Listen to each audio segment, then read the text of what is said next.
Alright guys, TunchCryo back again today. I hope you're all doing well and enjoying your day so far. On a great day of Call of Duty we had yesterday. Many storylines to dive into in more detail today. The Dallas Empire go down in Game 5 to Optic Chicago. What a series it was. Maybe we'll get a rematch at the Major, who really knows. But of course they will be on separate sides of the bracket that we're going to look at here in just a couple of minutes time. But questions coming up from Crimsix, especially regarding their Search and Destroy right now. Pretty frustrated with the state of it. Intrigued to hear your thoughts on all this stuff in the comment section below. Like if you guys enjoyed the video, subscribe if you are new as always. I'd greatly appreciate it. Really helps out the channel. Thank you very much indeed for doing that. And let's dive into things straight away then right here. So these are the final standings in Group B. An unbelievable group. I haven't seen a group this competitive in a very long time. Rocket get the #1 seed somehow, even though they started off the stage at 0-2. They then beat Optic, Empire, and also, well, who's the final team they beat? Seattle Surge, of course, in that crazy reverse sweep to get the job done. Optic beating Empire managed to find their way into the 2nd seed. Empire get 3rd, and then Surge, Legion, and Mutineers all at 2 and 3. So an unbelievable overall set of results really that we've had this stage, and this is then how it breaks down in terms of the bracket starting in just a couple of days time. So on the winner's side, Optic play Ultra round 1. The winner of that is going to play Atlanta FaZe, and then on the other side of things in the winner's bracket we've got New York Subliners versus the Dallas Empire, the winner of that playing the Minnesota Rocket. Now both these series are very interesting. Of course we're expecting Optic to get past Ultra, then they play FaZe. I mean, that could be an absolute blockbuster. In this first series, honestly, New York versus Empire, I am very intrigued to see how this goes, because at the last Major they played each other. I believe it was in the elimination final for top 2, and Dallas managed to win that series in a pretty convincing 3-0. I think Crossroads was actually in that map set though, which of course is no longer the case nowadays with Apocalypse coming in. So there's a real question for me, right? Because last time these two teams matched up at the Major, it was a 3-0 in favour of the Dallas Empire. If they matched up tomorrow, I'm not necessarily so sure that will happen. Actually, they do match up, I believe, on Thursday. We'll have a look at some of the schedules at the end of, well, the video later today. But I do think that Dallas are in a bit of a questionable spot right now. That loss to Optic yesterday is not how you want to lose a series to Optic. If you want to lose a series to Optic, like, of course you don't want to lose a series anyway, but if you are going to lose a series to Optic, which is going to happen on occasion, you really want to be losing like all 3 respawns, right? You want to just get like, you know, close losses in all the respawns. That's where you expect Optic to be very strong, but then still beat them in the Search and Destroy. The way that Empire won that series yesterday, map #1 was super close. Optic could have won it. Empire just about clutched up. Game 3, I mean, Empire clutched up in that one as well, of course, with the control of that crazy 1 versus 1 in that final round between Scump and Illy. And what, Empire just about find themselves over the line in that one. So winning 2 respawns of Optic, but then still losing both Search and Destroys, that is not the way that you want to, you know, you want to have your series, because if you're the Dallas Empire and you're Search and Destroy, you're losing like this to Optic, you know, good luck playing a best of 9 against FaZe in the grand finals of a Major with 4 Search and Destroys out of the 9 maps, right? So, you know, there's big questions right now as to the Dallas Empire standings in terms of that sense we're going to get into in a couple of minutes time, and these are the points standing to the present time. So FaZe still living it up here at #1 in 12-1, far and away ahead of, well, the other teams in the league right now, 165 points. That win for Optic was pretty big as well, getting them to 110 in terms of CDL points, and that of course could be very important when we come to the latter half of the season, where these points are going to matter pretty significantly, I imagine, for the seeding for the World Championship here in a few months' time. So this is how everything is looking. Thought this was kind of incredible as well. These are the leaderboards that EasyMac puts out on the Breaking Point Twitter right here. So I mean, look at Atlanta FaZe. Even though they lost that series to LAG, and shout out Silly as well with a 1.14, but Celium with a 1.26, Sim with a 1.24, Abizi with a 1.23, Arcity's down here as well, I think, is with a 1.12. So I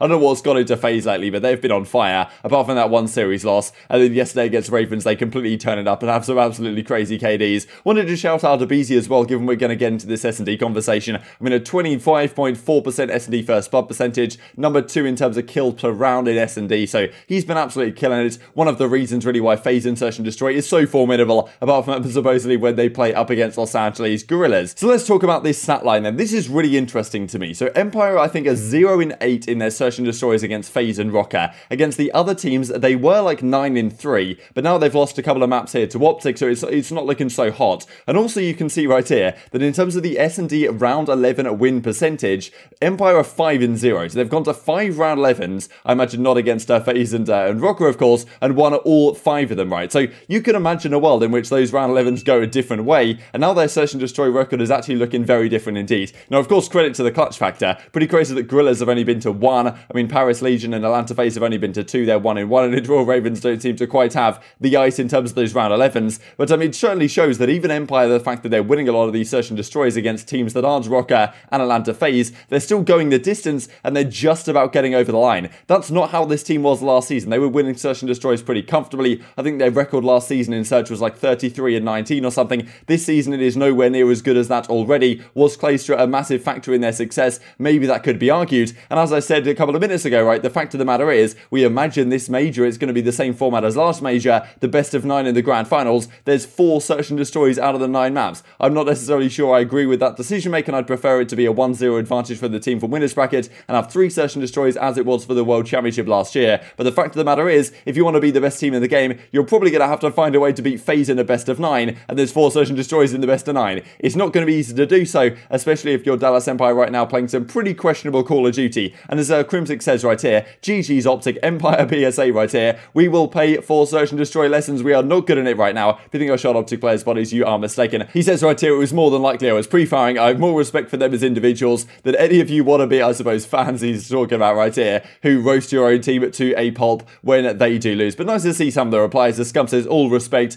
GG's, bro. It seems like the beef has certainly been squashed, as we talked about at the end of last year. And as Parasite says in reply, he's always in reply to these type of tweets, let me know I got you. Parasite going to give Crimsix the absolute, well, the session in terms of how to play Search and Destroy. But you really wouldn't expect this team to be so, well, weak in Search and Destroy. You wouldn't expect that to be their weakest game mode. They've actually been really great in hardpoint. And, you know, with Empire winning the amount of hardpoints that they are, you would think they'd be like one of the best, if not the best team in the game. But it's just not happening right now. And if their Search and Destroy continues to be poor, I think they're going to have a tough time at the major. That round 1 against New York is not going to be easy at all, because it certainly could be a Game 5 series once again. Thought this was interesting as well that was pointed out right here, the new Classico between Atlanta FaZe and the Dallas Empire. Of course, Optic have some things to say about this. We'll talk about it, well, in just a couple of seconds here. But these last couple of seasons so far, it really has been these two teams living it up right at the top. And, well, grand finals appearances and stuff, definitely head-to-head goes to the way of FaZe right now. But in terms of finals, Dallas Empire have just about got over the line. But, well, Optic Chicago, of course, did have a fantastic result yesterday up against the Dallas Empire. And as Scum says right here, was in a major slump, needed that. I think he's been talking a few days ago, the fact that, you know, he's been a little bit of a slump in terms of his individual performance, hasn't been playing up to levels that he would have expected to be, and yesterday really was a bounce back, right? And I do wonder if that 1 versus 1 versus Illy, we always talk about the fact that, like, Scump as a player, and really that team in general, definitely lives off the hype, where they kind of feed into the whole, I mean, you could look at the whole, like, anger angle, that he was kind of angry, the fact that he lost that 1 versus 1, and then he really turned up the next couple of maps. That's why a team like Optic really, not only because of the fans, but also being on LAN kind of helps this team, because you kind of get that real hype factor when you actually clutch a 1 versus 1 or something, and you could see it in their faces yesterday in the gameplay, and well, it seemed to help, well, get their team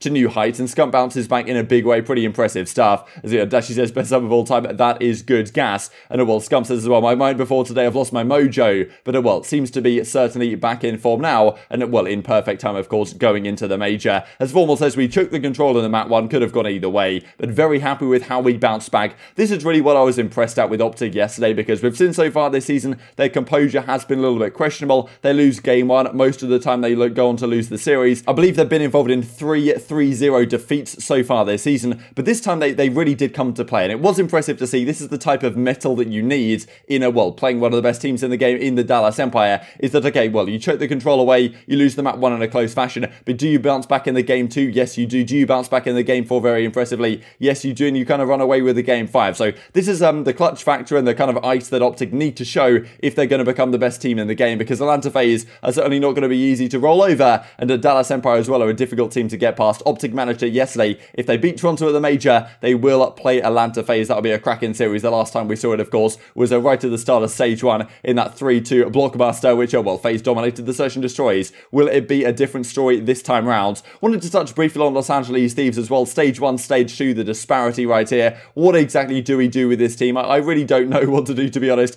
They play, actually, let's have a look at the bracket once again right from the start of the video. They play up against the Paris Legion round 1. That's not exactly going to be an easy match by any means. I mean, elimination round 1 for Los Angeles Thieves. I really wouldn't have predicted this, right? And Legion looked good against the Mutineers the other day. It's not out of the question by any means that Thieves go out in round 1, and if they win that, okay, they play the Ravens, and then they maybe move on in their bracket. But I don't really see it happening, to be honest. I think it's going to be a tough time. Let's get back to where we were right here. So yeah, unfortunate circumstances for them, but at the end of the day, what do you really do? It's tough to, well, decide what roster change you make, but if they go out of this stage pretty much in any way, like even if they manage to win like 2 or 3 games in the losers bracket, and then they fall out after that, surely some major change has to happen to the core right here, and it's unfortunate they haven't got Kenny in, so maybe they can't see exactly where they would have stood with, well, him in the lineup. Maybe he'll come back in the coming days. Thought this is interesting from Gunners as well, those comms of Vince are so lame, so much good content in those, and I was really wondering whether they will put some of the, well, some of the communications up from that match versus Optic versus Empire, of course, because well, I'm sure some of the comms in that would be great,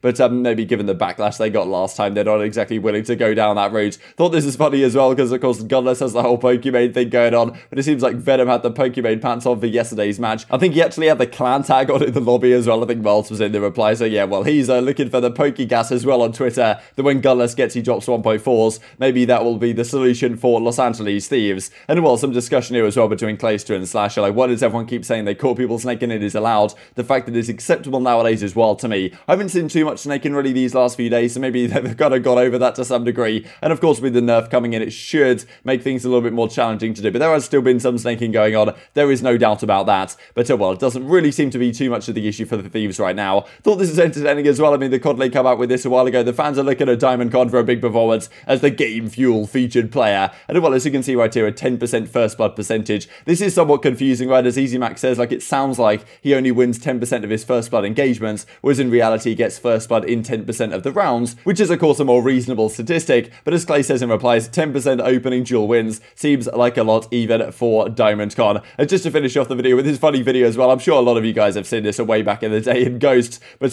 this is we talked a couple of days ago, Attach getting like exposed for having wall hacks or whatever in in joke quotations, but this is the classic video from way back in Call of Duty Ghost, where for some reason Attach goes for the wallbang here. Attach, you cannot wallbang that. Rare video of Attach using aimbot and wall hacks, hashtag exposed. But intrigued to hear your thoughts on all this stuff in the comment section below. What do the Dallas Empire have to do to get better and really step up their levels? And with Scump back in form, how much of a threat could they be to FaZe and, well, of course, other teams at the Major as well? Intrigued to hear your thoughts in the comment section below. I hope you guys enjoyed the video. If you did enjoy it, I'd greatly appreciate a like on the video. It really helps out the YouTube algorithm. Know you enjoyed this content. Other people like you may enjoy this content as well, and I've grown the competitive Call of Duty community. Thank you for watching as always. Take care, and I will see you next time. He's by bomb. I just heard him. He's American. He's behind you. Run away, Chino. Run away. Behind you, Chino. To your left. Sir, just stay alive. Russian American. Russian no American. Go now. Go. Don't risk that. You can't wallbang it. You can't wallbang it. What are you doing? Attach! Are you a Attach, you dumbass? could have What the f did you just attach? I hate you, dude, so much. You just choked. No, we just told you that. I called that out like 10 times. Dude, Attach just choked. Oh my god. Dude, I told you to rush him, not wallbang.